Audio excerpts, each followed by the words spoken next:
মানুষ যেখানে মাছি সেখানে। মানুষের পিছনে মাছিরা ঘুরে বেড়ায়। যদিও বিশ্বাস করা হয় মাছির জন্ম এশিয়াতে, কিন্তু বর্তমানে মাছি পুরো পৃথিবীতে বাস করে। শুধুমাত্র অ্যান্টার্কটিকা ছাড়া মাছিরা মানুষের সাথে সব জায়গাতেই যায়। আপনার আশেপাশে মাছি আছে কিনা দেখুন, আর না থাকলে মনোযোগ সহকারে ভিডিওটি দেখুন, কারণ মাছি সম্পর্কে এমন সব ইনফরমেশন দিতে চলেছি যা মাছি সম্পর্কে এতদিনে বিশ্বাস করা ধারণাকে উল্টে দিতে চলেছে। মাছিদের সম্পর্কে আমাদের সবারই একটি কমন প্রশ্ন হলো, মাছিরা কেন তাদের পায়ের সাথে পা ঘষতে থাকে? এর উত্তর হলো, এই যে এত নোংরা জায়গাতে মাছি বসে, কিন্তু মাছি নিজে কখনো নোংরা থাকে না। মাছি অনবরত তার পায়ের সাথে পা ঘষে নিজেকে পরিষ্কার রাখে, আর পরিষ্কার রাখার কারণ হলো মাছি তার পায়ের সাহায্যে খাবারের স্বাদ নেয়। মাছির শরীরে থাকা লোম এবং পায়ের নিচে প্যাডের মতো থাকা অংশের সাহায্যে মাছি খাবারের স্বাদ নেই। এরা সাধারণত কোনো পোকামাকড়ের মতো খাবার খায় না। তারা যে খাবারে বসে প্রথমে সেই খাবারের উপর বমি করে। এই বমিতে থাকে লালা, হজমি এবং পাস্ক। এইগুলো ওই খাবারের অংশকে গলিয়ে ফেলে। এরপর মাছি তার মুখের সামনে এক ধরনের সুয়ের মতো থাকা অংশের মাধ্যমে খাবারকে শোষণ করে নেয়, আর এভাবেই মাছি খাবার খায়। অর্থাৎ মাছি খাবারের রস শুষে নেয়।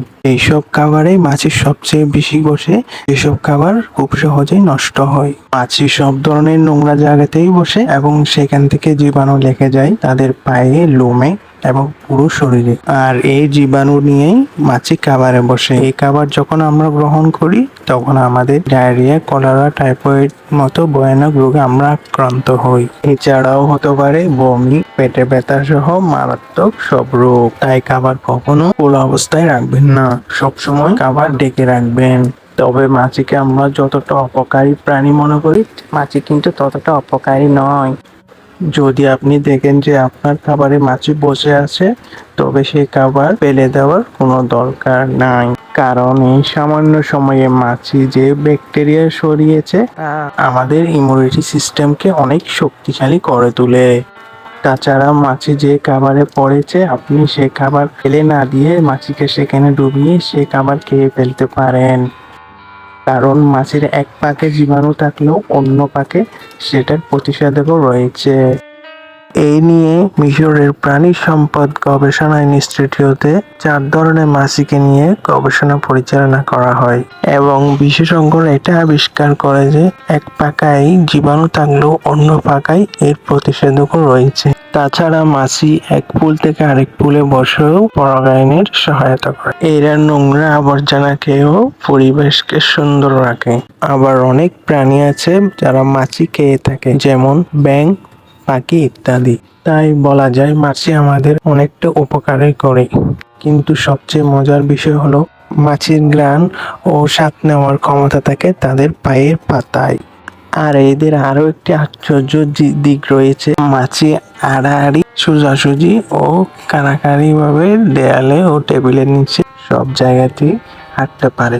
আমরা অনেকেই বিভিন্নভাবে মাছি মারার চেষ্টা করে থাকি, কিন্তু বেশিরভাগ সময় আমরা ব্যর্থ হই। এর কারণ কি জানেন? এর কারণ হলো মাছির চোখ অনেকগুলো, আর তাই যেদিক থেকে আক্রমণ করা হয় মাছি তা স্পষ্টভাবে দেখতে পাই। আর আক্রমণ দেখতে পাবেই না কেন, মাছি তো 3000 থেকে 6000 চোখ বিশিষ্ট প্রাণী বলা যায়।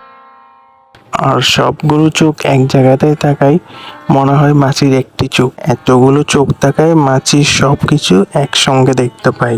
মাছির চোখগুলো 360 ডিগ্রি অ্যাঙ্গেলে ছড়ানো থাকে, জন্য মাছি সব দিকে দৃশ্য দেখতে পাই। এমনকি মাছি তার পিছনের দিকেও দেখতে পায়। যেখানেই থাকুন না কেন মাছি আপনাকে দেখবেই আর আপনার খাবারে বসবেই। কারণ বিষয় হলো মাছির কপালে আরো 3টি চোখ রয়েছে, যার ফলে মাছি সবকিছু স্পষ্ট ভালোভাবে দেখতে পায়। আপনি যখন মাছি মারার জন্য সামনের দিকে এগিয়ে আছেন, তখন বাস্তব ঘটনার চেয়ে ধীর গতিতে মাছি সবকিছু দেখতে পায়। অর্থাৎ মাছির মস্তিষ্ক সমস্ত দৃশ্যকে স্লো মোশনে করতে পারে।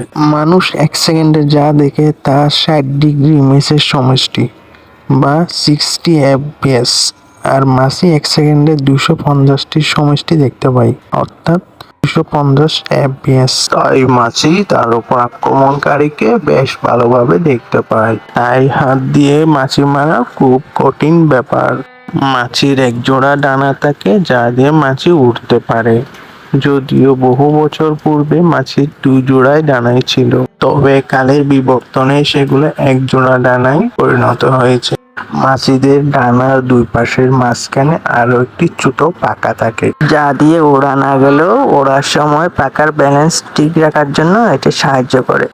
মাছির পাখনা জড়ে গেলে মাছি মাটিতে চলাচল করতে পারে, এমনকি মাছি একবারে 60 মাইল পর্যন্ত উঠতে পারে। মাছি কিন্তু খুব বেশি দিন বাঁচে না, এরা সর্বোচ্চ 30 দিন বাঁচে। আর এর মধ্যে মাছি কিন্তু 500 থেকে 800 ডিম পাড়ে, কিন্তু একবারে মাছি এত ডিম দেয় না। মাছি সাধারণত প্রতি সপ্তাহে একবারে 75 থেকে 100টি ডিম পেড়ে থাকে। 24 ঘন্টার মধ্যে বাচ্চা বের হয় আর 10 দিনের মধ্যে বড় হওয়া বাচ্চাগুলো বড় হয়। এর জন্য তরুণ মাছির সংখ্যাই বেশি। টিম্বার মাছি পৃথিবীর সবচাইতে বড় মাছ। দক্ষিণ আমেরিকায় এগুলোকে দেখতে পাওয়া যায়। এরা লম্বায় 3.15 ইঞ্চি লম্বা হয়ে থাকে। আপনি যদি দেখেন আপনার বাসাতে অসংখ্য মাছি ঘোরাফেরা করছে, আপনি কিন্তু কিছু স্টেপ নিতে পারেন। যেখানে মাছি বসে সেখানে স্প্রে করতে পারেন। মাছি বসে এমন দেয়াল বা জানালা সবসময় পরিষ্কার রাখুন। মাছি নোংরা, ময়লা ও বাসি খাবারে বসে এবং সেখানে ডিম পাড়ে। তাই ময়লা আবর্জনা কখনো খোলা অবস্থায় রাখবেন না, আর আবর্জনা সবসময় ঢাকনাওয়ালা ডাস্টবিনেই ফেলুন। মাছি কেক বা মিষ্টি জাতীয় খাবারে বেশি বসে, তাই এসব খাবার সবসময় ঢেকে রাখুন। সেই সাথে বেসিন ও অন্যান্য আসবাবপত্র সহ সবকিছু পরিষ্কার রাখার চেষ্টা করুন। মাছি নাই এমন জায়গা খুঁজে পাওয়া দুর্লভ। ভিডিওটি ভালো লাগে থাকলে কমেন্টে ধন্যবাদ জানাবেন, আর অবশ্যই সাবস্ক্রাইব করতে ভুলবেন না, আর পাশে থাকা বেল আইকনটি বাজিয়ে রাখুন।